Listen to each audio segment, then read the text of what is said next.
c'est ce pasteur et un journaliste qui donne l'information sur les réseaux sociaux. Après cela, sa famille sort. Tout le monde interpelle le gouvernement, tout le monde interpelle la justice pour savoir où est-ce qu'ils sont. On n'a pas de communiqué officiel pour dire, parce que là vous dites que quand quelqu'un est arrêté, on informe sa famille. Mais ce dernier, Ibrahim Zighi, il n'a pas eu cette chance-là. Sa famille n'a pas été informée. Ça fait plus de 3 jours, ils n'ont pas eu d'information. Après, dans les recherches, on se rend compte que Ibrahim Zighi est à la Maca. Trouvez-vous normal cette procédure? C'est de tout ça qu'on parle. Et quand vous dites que non, il y a un état de droit, lorsqu'on arrête un citoyen, ses droits lui sont notifiés, il doit appeler ses parents, il peut appeler ses parents, son avocat. Mais est-ce que ce dernier-là, il a eu cette chance-là? Pendant ces 3 jours. Non, 5 ou 6 jours. Bon, il a dit 3 jours, donc je me sais 3 jours. J'ai dit plus de 3 jours. Pendant ces 3 jours, mais est-ce que la garde à vue je suis un avocat, la garde à vue en Côte d'Ivoire. La garde à vue en Côte d'Ivoire est du 48 heures. Pour des exceptions terroristes, ça peut aller jusqu'à un certain niveau. Pour ces 3 jours, parce que les propos que tenait Zighi, M. Zighi, en son temps, c'est des propos quand même assez séditeux et puis tendancieux aussi. Séditieux et tendancieux aussi. Quand il dit que le jour de la proclamation de la liste des retenus pour la candidature, il faut que tout le monde se mette en orange et qu'il aille se mettre chose. Comment on appelle? À supposer. Laisse terminer Jean-Yves et après je la tous ici. Zighi a dit, le jour de la proclamation, il faudrait que les Ivoiriens se mettent en maillot avec les drapeaux et aillent dans les coins publics, notamment dans les maquis, pour regarder, pour écouter. À quel moment le fait d'aller dans un coin public pour écouter là, à quel moment ça incite à l'insurrection?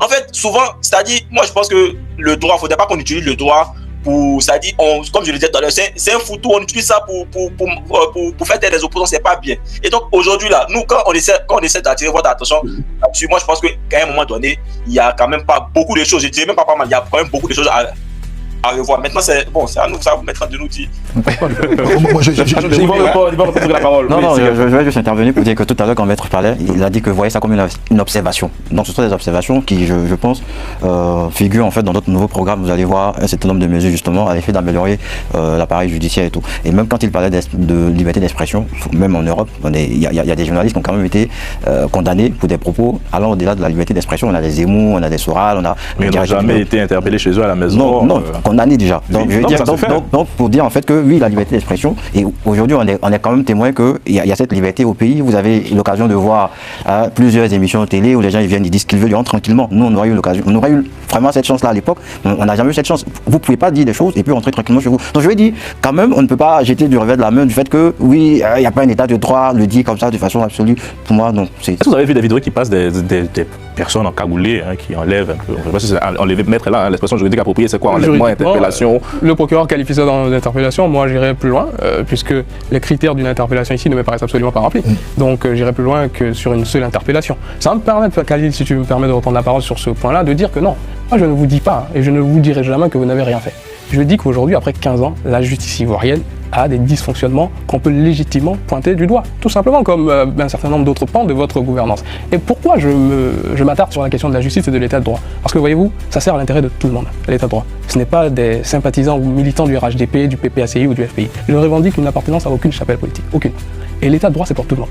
C'est pour tout le monde. D'avoir une justice dont on est sûr, d'avoir une justice dont on croit en l'indépendance, ça rassure et ça permet à tout le monde de vivre tranquillement. Les droits et libertés, ce sont des droits qui sont constitutionnels. Bien sûr, la liberté d'expression, moi le premier, je vais vous dire que ce n'est pas un blanc-seing et que ça ne permet pas à tout le monde de dire tout le monde est n'importe quoi. Moi, je n'accepterai jamais, je le dis souvent publiquement, je défends des criminels, je défendrai jamais un homme qui insulte un homme, a fortiori un président de la République qui est une institution. Je vais donc vous rejoindre sur ce point. Et j'estime personnellement que lorsqu'on a une surpopulation carcérale en Côte d'Ivoire, en revanche, on ne m'envoie pas tout le monde en prison.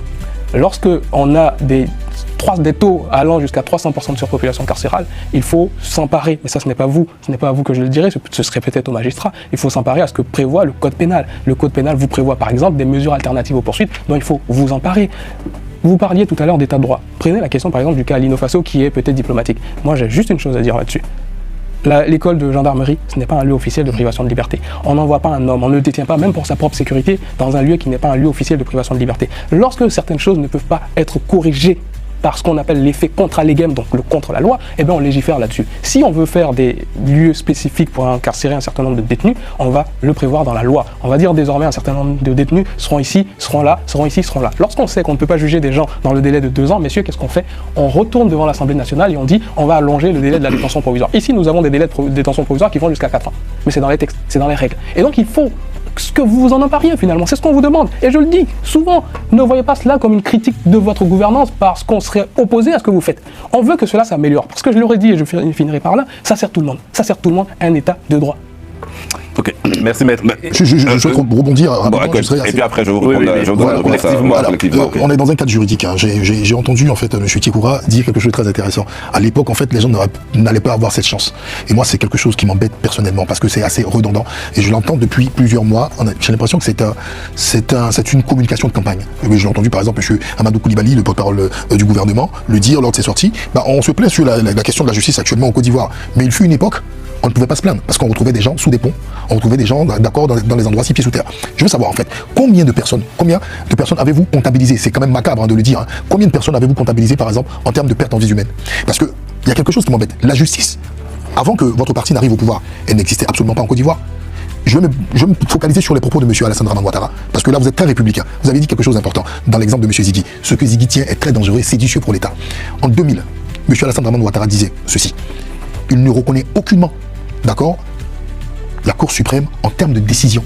Et réclamait, je vous donne la date, je vous donne la référence, 28 octobre 2000, journal Le Parisien. Vous pouvez aller le lire, vous le notez. Il dit, il ne reconnaît aucunement cette institution et demande absolument la reprise des élections en Côte d'Ivoire. Pourquoi? Car 2/3 de l'électorat ivoirien a été écarté concernant la non-admission de M. Henri Konan Bédié et sa candidature. Est-ce que pour vous c'est républicain cela? Parce que, je donne un exemple qui est assez light, hein, assez léger pour parler en français pour le cas de M. Ziggy, parce que M. Ziggy n'a même pas en fait condamné le Conseil constitutionnel. Il a juste dit allons assister à la décision. Là, on a les propos de M. Ouattara dans une posture d'opposant qui plus tard deviendra chef d'État. Il disait en tant qu'opposant, et quand on est opposant on est républicain, d'accord?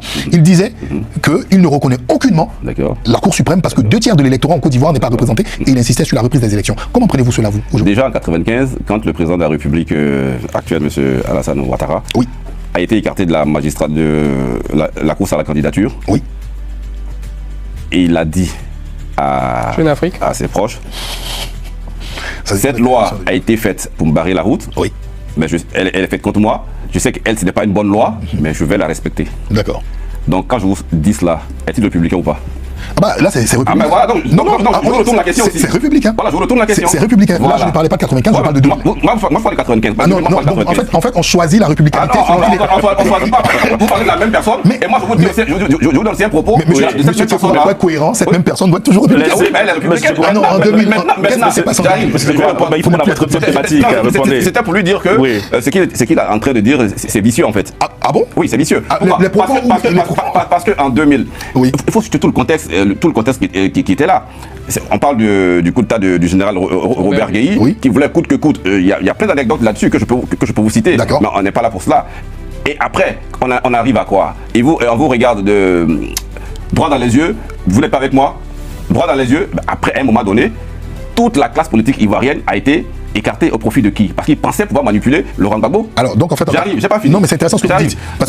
Arrêtez, laisse-moi finir. Non, c'est intéressant parce que vous me donnez des exemples assez intéressants. Alors, en 95, M. Ouattara était républicain sur une décision inique, hein, parce que c'est une décision. Lui-même, il a reconnu que non, cette loi a été mise en place pour m'écarter. C'est quelque chose. Mais alors qu'il n'était pas concerné par la loi. Mais oui, mais il a dit, lui-même, je répète vos propos. M. Ouattara l'a dit. Donc, la personne qui a intentionnellement, d'accord, mis en place cette loi, voulait écarter M. Ouattara. Donc, pour moi, c'est négatif, c'est inique. Il a été républicain. 2000, M.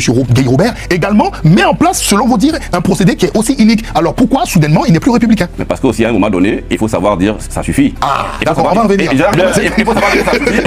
Parce que après, quand je sais où Non, ce débat sur le programme là-dessus. Voilà. Non, j'ai pas encore fini. Une dernière question. On a eu le cas de Blaise Las, Daï Nestor. On estime que ces derniers-là ont tenu des propos, je dirais, insurrectionnels et tout, ils ont été arrêtés. Par contre, les propos qu'ils ont tenus là, je pense que c'est le même vocabulaire aussi que le président Laurent Gbagbo, depuis toujours, il a tenu, hein, que le président Ouattara ne fera pas le 4e mandat, mais jusqu'à aujourd'hui, le président Laurent Gbagbo, il est en liberté, mais Daï Nestor, Blaise Las, eux, ils sont enfermés. On a l'impression que, cette justice-là, elle est sélective, c'est-à-dire, on regarde les petits pois, on les arrête, et les gros pois, on a peur, on les laisse. Donc, à un moment donné aussi, il faut revoir tout ça. Bon, on va faire